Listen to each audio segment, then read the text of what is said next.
Hey there, YouTubers and collectors, fans of Pacific Rim. This is Salvador Los Angeles with my review of the 2014 San Diego Comic-Con exclusive Jaeger 3-pack consisting of Gipsy Danger, Crimson Typhoon, and Striker Eureka. This is an outer sleeve that slides off to reveal the inner packaging. Here are the three figures removed from the outer sleeve in glossy black. That is the gimmick with these, in a beautiful packaging, I must say. On the side, nothing on this side, nothing on this side, but on the back, our three figures are featured. Pacific Rim, Warner Brothers Pictures, Legendary Pictures. Collect them all. Here are the Jaegers and a few kaiju. I believe this is the entire 7-inch line. NECA, Real Toys, Warner Brothers, Legendary Pictures. This is Salvador Los Angeles with my review of Pacific Rim 3-pack San Diego Comic-Con 2014 exclusive. And I thank you for watching. I wanted to show the inside of the box. Now, you cannot see this with the figures inside, but once you remove the figures, you can see a beautiful horizon on the inside of the back of the box. NECA has brought us Jaegers from Pacific Rim in glossy black from San Diego Comic-Con. Starting on our left, we have Crimson Typhoon, Gipsy Danger, and Striker Eureka looking beautiful in glossy black. From the left side, from the right, and from the back. And here we have the star of the show, Gipsy Danger. Let's check out his articulation. His head should move around, doesn't move around much. His shoulders, not much articulation in his shoulders. I don't know if I'm missing something or if he's stuck. I don't want to force it. I don't want to bust his shoulder joints, but his shoulders are not moving much on this particular figure. His elbows have great articulation, a hinge joint there, and his wrists are on some sort of ball joint, allowing for a lot of movement at his wrists. His hips do move around, front to back, a lot of stretching ability there. And his knees on a hinge. It almost looks like they would be double jointed, but they are not. So a hinge joint knee. Lots of bendability there. And then down at his ankle, sort of a ball joint, and then a sort of an odd movement at his heel. So he's got heel and ankle movement. So plenty of articulation on this figure, but did not want to force the shoulders. I don't want to break anything. How hard would it be to get a replacement for this particular figure? And Gipsy Danger does have left to right waist articulation.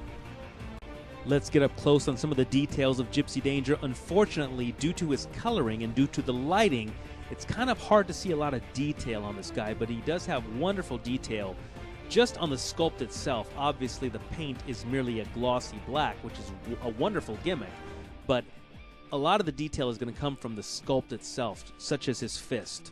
So he's got a wonderful looking fist, and there is tremendous detail merely on the sculpt. And again, I will be comparing him to his original counterpart in a moment. Next up, we have Crimson Typhoon. Be careful of his head. This thing popped off so easily, so be careful of his head, but it will pop right back on. He does have left shoulder movement. He does have right shoulder movement on both of his arms. This is a 3-armed figure. Good shoulder articulation on both right arms. Good elbow articulation on both right arms. And then he's got wrist articulation. Be careful. At first I thought I wasn't going to go anywhere. I thought it was going to snap, but it did eventually work. So he does have some nice articulation on both of his right wrists. He does have waist articulation, goes left to right.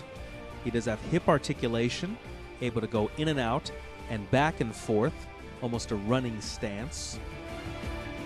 He has what almost be secondary knee joint. He's got the main knee joint, and then he's got a secondary knee joint bending back in the other direction. And then he has ankle articulation, and then he does not have the same foot articulation as Gipsy Danger. but he does have plenty of articulation on his own, but not the same heel movement as our Gipsy Danger had. On his giant left arm, he has a hinge joint at his elbow, and then he has a ball joint at his wrist, allowing for a lot of movement of that claw hand. Next up, we have striker Eureka. Try to move his head around, but it kind of goes back to its original position. Not much movement in his neck. But check out this wingspan. He's able to move his arms out a lot, showcasing his reach. And lots of movement at his shoulders. And then great hinge at his elbow. And then check out these scissors. Hinged scissors. They do move, but they are incredibly pointy. Please be careful. You can easily poke an eye out with these things, so be careful. They are incredibly pointy. And he does have waist action. You are able to move his waist around. And then he does have hip movement, especially front to back, allowing for a big stride. Out a little bit. And then he's got great knee action, a hinge there on both knees. And then he's got an ankle action. Looks like a ball joint on his ankle. So lots of great movement there at his feet. Now, I could have sworn there was something with his jetpacks, if I'm not mistaken, but I may be mistaken. There's no movement or articulation in his jetpacks, even though I thought that there was on the original figure, but I may be mistaken. Now we've got a wonderful bottom to top right here of striker Eureka. Great close-up there.